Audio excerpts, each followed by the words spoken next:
Welcome to Career Tools. Resume Update 2019, Part 1.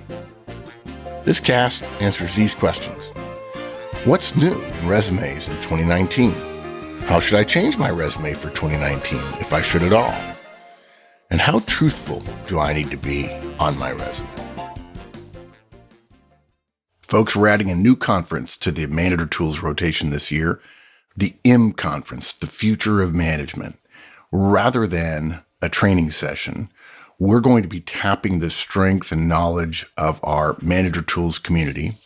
We've asked 10 of our fairly illustrious community to come and talk, a la a TED Talk, in Dallas, Texas, October 9th and 10th. We have 7 C-suite executives and 3 VPs, and they're going to be talking to you about the next phase of your professional development, maybe what can help you get to the next level, even the executive level for many of you. We are really excited that we can keep the price down to $3,000, which is only a little bit more than what you would spend for attending 2 days of one of our regular conferences.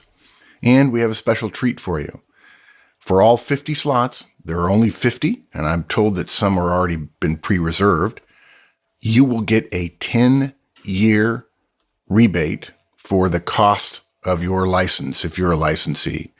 So that's worth $2,000, 200 times 10. If you're not a licensee, you get 10 years of licensing, and then it'll only cost you $1,000. We're excited about this opportunity. Hope to see you there. You can find it on the website. Okay, Wendy, it's good to be back on Career Tools. I hope longtime listeners will know that our resume guidance never changes. 1 page, focus on responsibilities and accomplishments. There are exceptions to that, but for 90% of the professionals and managers in the world, 1 page will do it. What you've done, how well you've done it. But we get questions all the time. In fact, I think after we did the resume cast, I think you approached me and said we need to do an update every year because we're answering so many questions from the field saying, okay, that was 2 years ago. Surely everything's changed, even though resumes hadn't changed. Well, there have been small changes over the previous 50 years.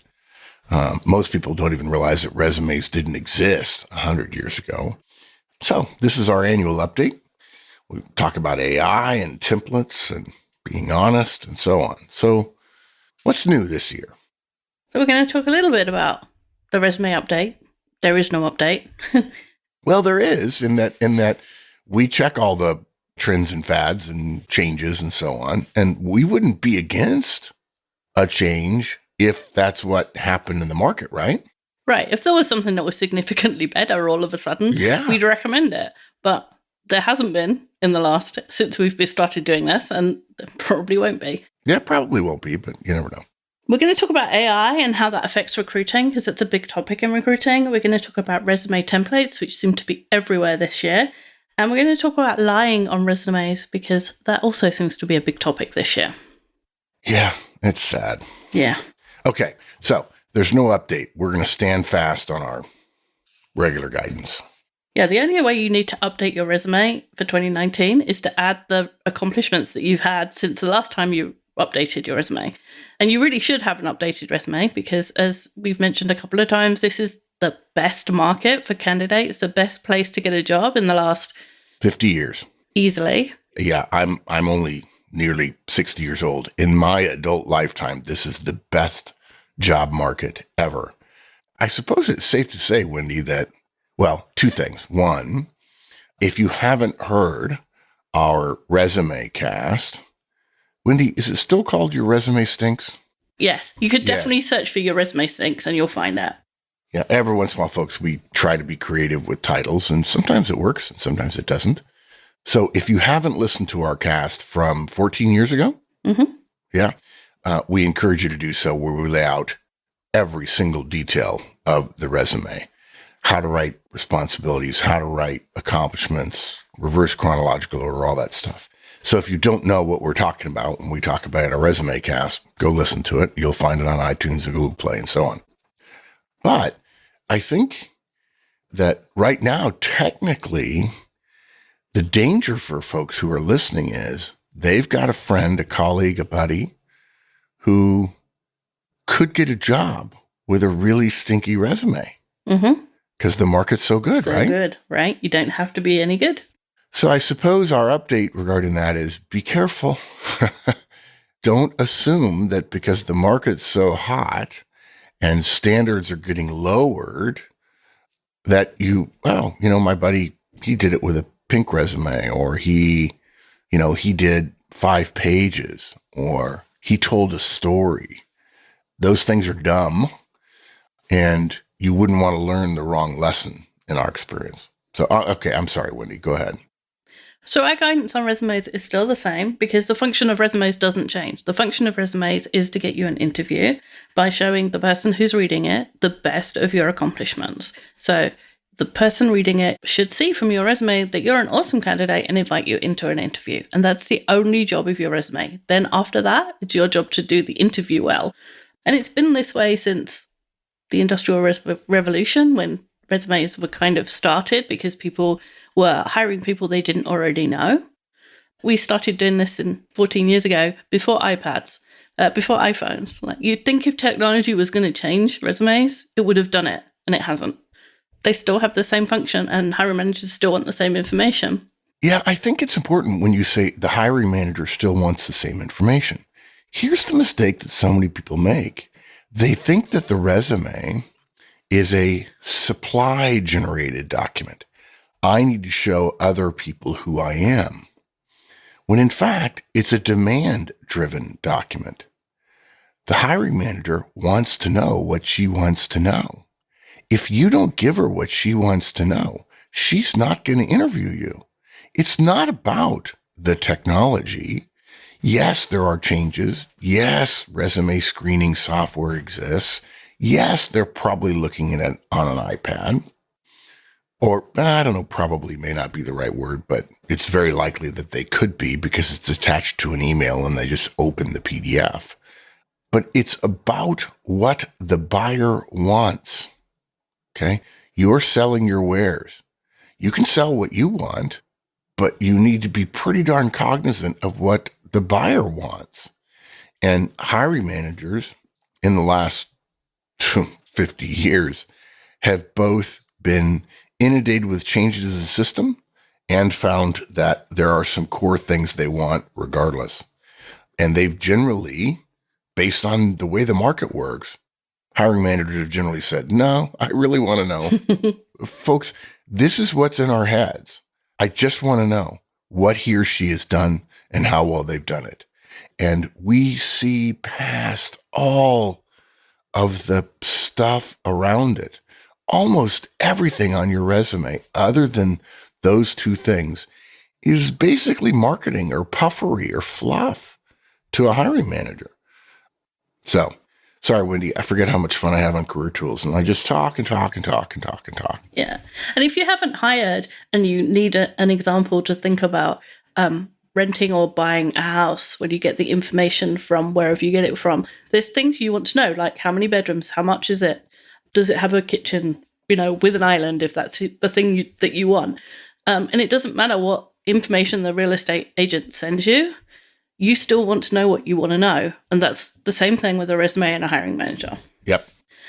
And it's far better to spend any time you have to look for a new job talking to people, talking to your network, making connections, gathering specific information about the market in your area, then spend time tweaking your resume because you read an article somewhere that said AI is doing X and looking for Y, and so got a great job and had a blue resume or whatever. If you're reading those things and then spending that time tweaking your resume, you're wasting time on things that aren't valuable. You're dancing around the edges rather than hitting to the heart of the matter. Exactly.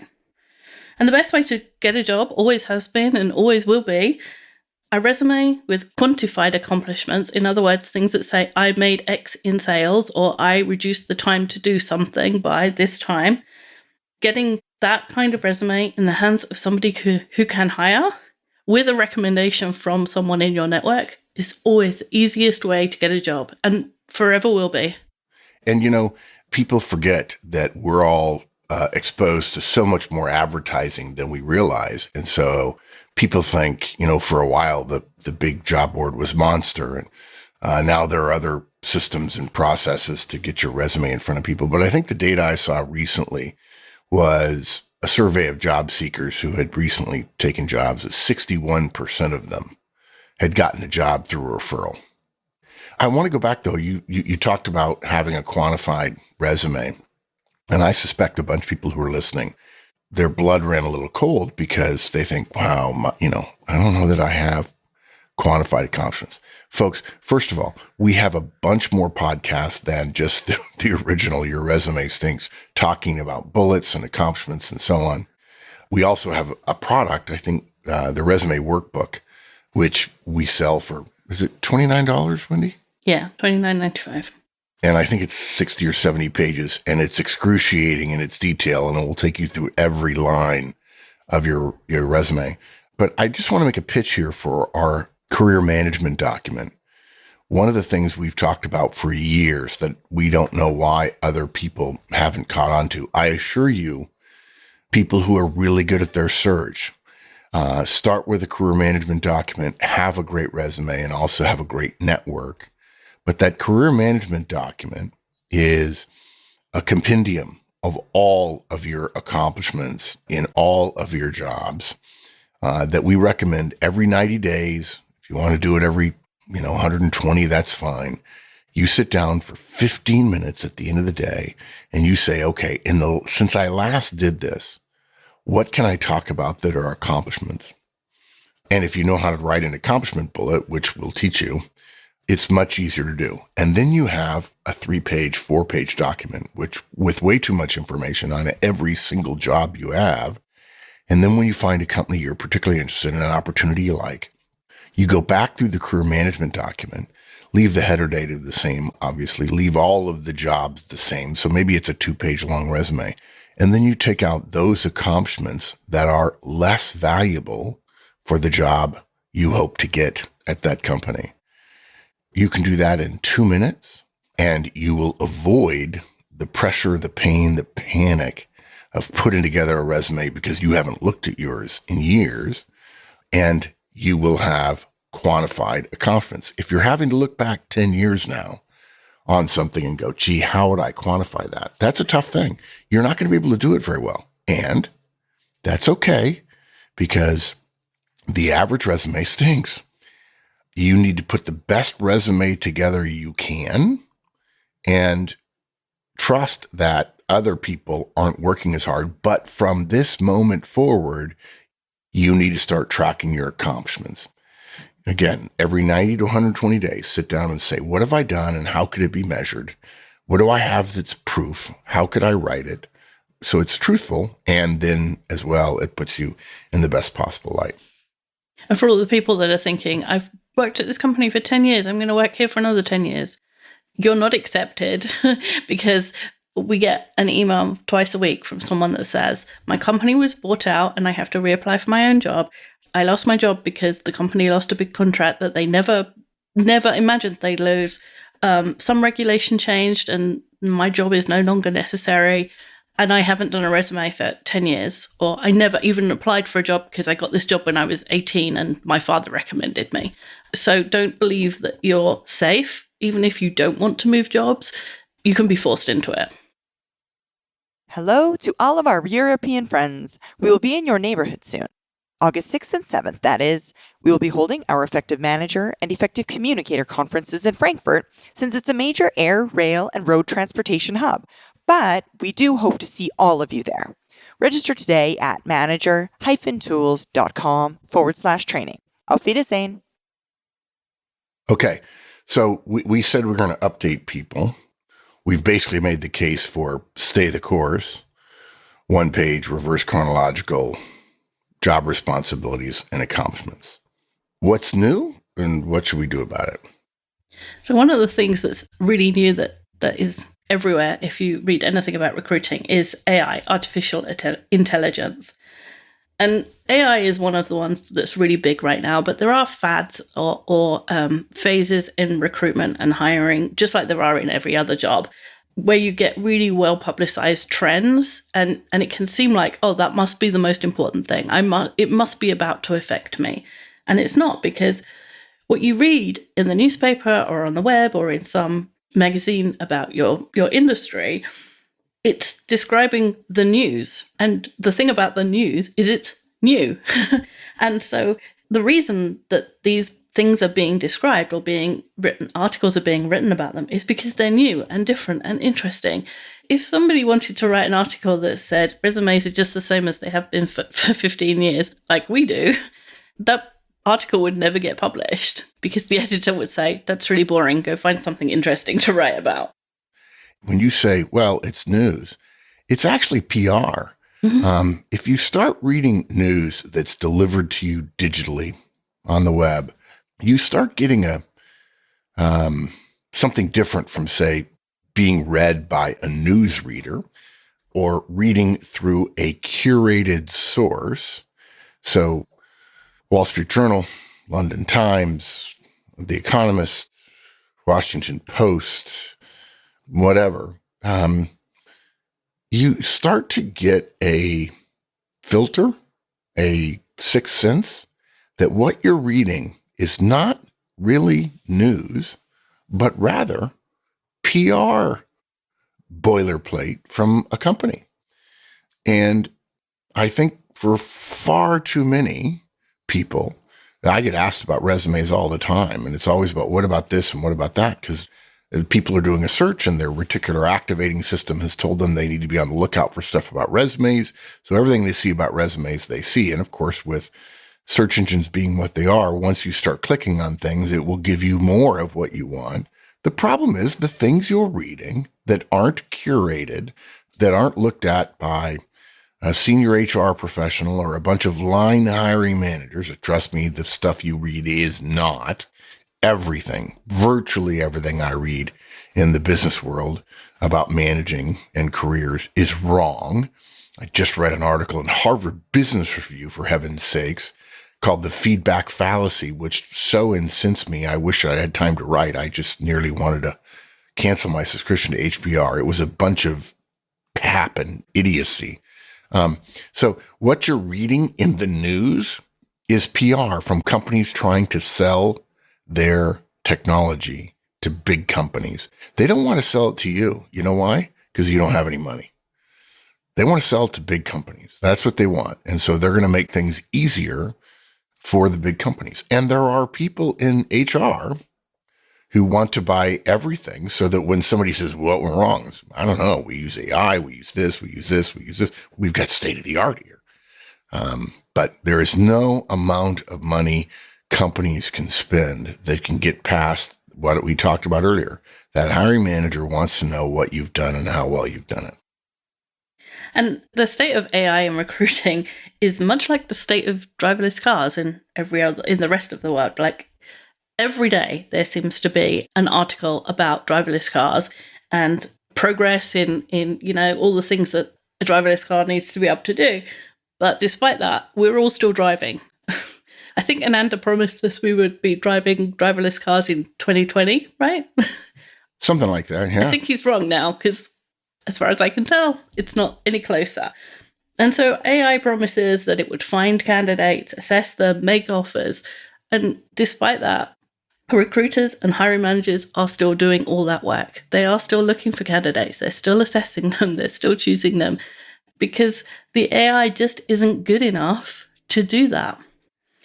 And there's been some bad things about AI. Apparently, Amazon's shut down their AI recruiting because it discriminated against women, because, of course, AI is programmed by human beings. Now, I don't know how that works or how true it is, but that's a big company saying AI is not ready for recruitment yet. Well, yeah, I just read a book recommended to me, I think, by Carolyn Gowan called The Future of Politics. That may have been Marina that recommended it to me.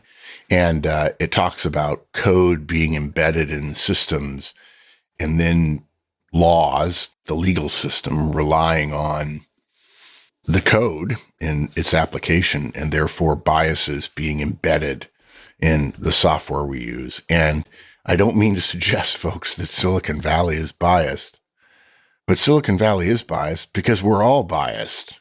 It's natural. It's the idea of the biasless person is, well, you can find them. They're all grouped together under the ground. And what happens is, this is a new technology. It's news. It gets implemented, and it's messy and it's buggy. In fact, hiring managers will say, yeah, HR is always telling me the system's changing, but I do the same thing I always do when I scan resumes. Right. Yeah. What about size of companies? Surely that matters. Yeah, absolutely. So according to the Census Bureau, 98% of the companies in the US in 2016 had less than 100 people, and 90% had less than 20. And between 1993 and 2016, 60% of new jobs came from small and medium-sized companies, so companies with less than 100 or less than 20 people. And those firms don't use AI or video streaming or Facebook ads or any of the other trends that we're about to mention. They use recommendations and resumes. And you're much more likely to be looking at one of those companies than a big company who's using a trendy technique. A lot of the big companies just, they will try everything because they don't know what is the one thing that will make the difference, whereas smaller companies just don't. Yeah. What have you read, heard, seen? This is an update based on what's happening in the resume marketplace about adapting one's resume for AI systems. I could be wrong. You read more about careers and job changes and so on than I do. I could be wrong here, but I would say that AI is so new, people haven't figured out how to flip from the hiring side to the hiree side and be able to make some recommendations. Are there recommendations? There are recommendations out there. They're the same as when applicant tracking systems were first introduced, and people used to say you have to have the right words, you want to keyword stuff your resume. The system looks for certain things and you want to make sure your certain things are on your resume, which is all ridiculous. Redonkulous. Yeah, because a good search will find the right resumes because the right resumes have the right words in them automatically. Yeah, I almost always throw up a little bit in my mouth when I get a resume that has a whole bunch of stuff at the top. Focused, team-centric, visionary leader with long-term experiencing manage complex, international, dynamic, real-world systems and projects for multinational, cutting-edge corporate entity whose diversity and inclusion allows for blah, blah, blah, blah, blah, blah. It's just blah. You mentioned to me that you heard somebody in a podcast recently talking about scheduling and calendars and so on. One of the guys that was talking about it says, I heard something. I can't remember where I heard it. And I think the best way to describe a calendar is calendar soup. And when I start reading stuff like that, I think, bleh. Wet soup. Yeah, really ugly, bad, sour soup or something. All this means is that somebody read some articles and they think that's what they're supposed to do. Or as I like to tell people, this resume was gotten to by this person's brother-in-law who works for the railroads. No offense. And has done so for 40 years. Isn't in the U.S. anyway, in the Social Security system, because the railroads have a different pension fund. And says, no, that's not how you should do it. Yeah, it's sad. That's it for this week. One of the rare casts we update annually. We'll see you for the second half next week.